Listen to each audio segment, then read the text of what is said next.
Wala. Hindi naman yan ang ano. G'day mga tita and tito, hello from Australia. So for tonight's video tita, mag-crabbing tayo kay tinawagan ako ni Kumaring ba.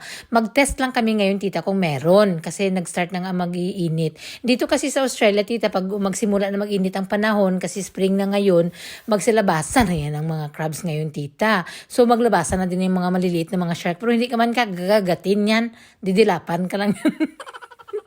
Ay, joke. Hindi yan sila harmful, no? So, dito lang naman kami sa mababaw, te.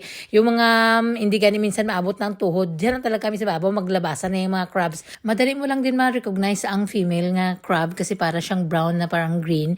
Tapos, lagi siya nakasimangot. Pag nakasimangot, babae yan. Nagalukdo naman ang mga bunot yan. O may naka-heart sa gitna. Aside na female crab siya, tapos undersized pa, let it go. Return it back to the water right away. So, pag makita nyo naman mga ganito na mga color, tita, very bright, tapos lagi naka-open ang kanyang mga arms. Lalaki, yan. Nagapaigat-igat na naman yan siya dyan. Nagapabalandra. Kundi nahuli siya nakin. Ay, sorry lang.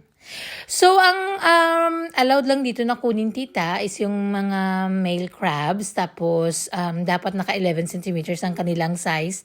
So, right away, pag undersize siya, ibalik nyo na right away sa water para hindi man sila mamatay. Dito sa Australia, specifically dito sa amin sa Port Lincoln, we're the seafood capital of Australia, no? So, pag masipag ka talaga dito, maraming ulam dito. Kahit na hindi ka nga masipag, ginabigyan ka man ng mga masisipag mo mga friend. O kasi bawal man yan ibenta dito yung mga nahuli mo, tita. So, dapat mag-share lang, bawal siya ginabenta, no? Ang allowed na crabs na hulihin mo per day is 20 crabs lang, tita, per person. So, alangan naman araw-araw ka magpunta dyan, anuhin mo naman ang kain yan. For me, ang makain ko lang naman dito, isa, dalawa, tatlo, ganun, parang ganyan na lang.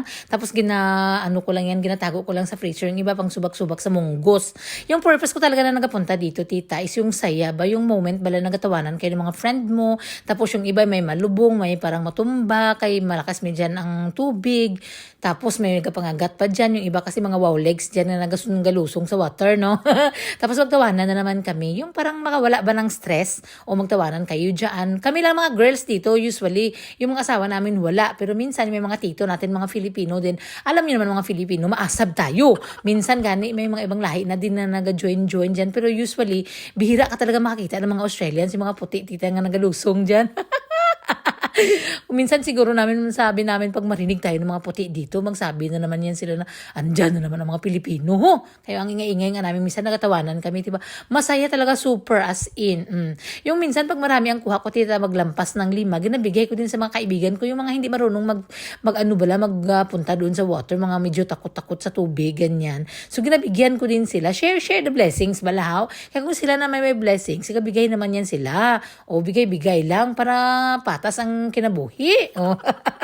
Si ate gusto niyang sumama that time, no? Ewan ko, nakalimutan ko na kung ilang, parang few nights ago, gustong sumama ni ate, but then sabi ko, try pa lang naman this time, wait lang natin yung talagang katagiti, yung init, tita, kasi pag once na very clear ang water, ay makita mo talaga tinagadupa-dupa yung mga crabs dyan, tapos yung mga male crabs, malaman mo talaga, tita, ma-excite ka talaga, kasi very blue sila, very bright, parang nagasidlak-sidlak sila sa water, ganon. Oh. So next time, balik na naman tayo. Isama ko naman yung anak ko, tapos si uncle at saka si Astrid mabili ng sa bahay. As long as you are following the rules, no, yung mga restrictions about sa pag-fishing, wala ka namang problema. Makakain ka ng mga kung ano-ano dyan. Basta isunod mo lang sa rules, sa mga sizes, kung ano yung pinagbabawal. Kasi tita, pag nahuli ka, ay magpalanghampol ka talaga ng mga lampunaya sa mga penalties, tita. Or I don't know man sa iba dyan, kay wala pa man ako may na-break na rules dito sa Australia. Kasi behave nga ako.